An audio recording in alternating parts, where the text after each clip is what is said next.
think that ministry really defies balance. Some ministry days feel completely imbalanced, and that was true in Jesus' own life and ministry.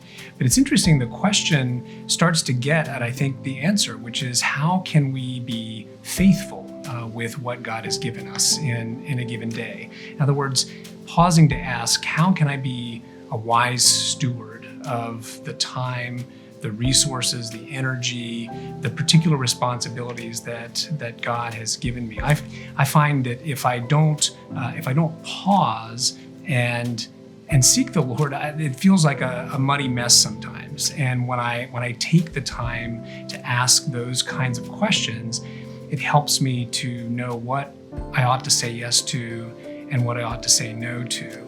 Those are often wisdom issues, but I think those are important questions. Author and pastor Zach Eswine reminds us that we can't be everywhere for everyone. And that was true of Jesus himself.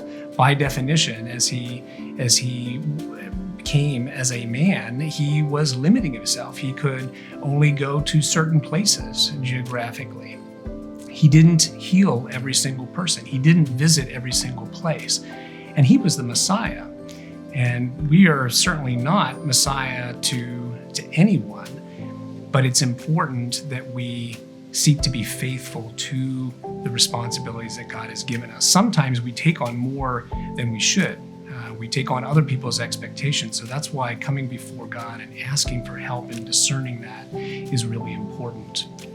I do think that if your family is consistently getting the short end of the stick, that's something that you really need to address. If you're a pastor, talk with your elders. Try with them to work out a plan whereby you're getting family time that is protected, because you have two ministry callings: your flock, the congregation of the church, and your family at home.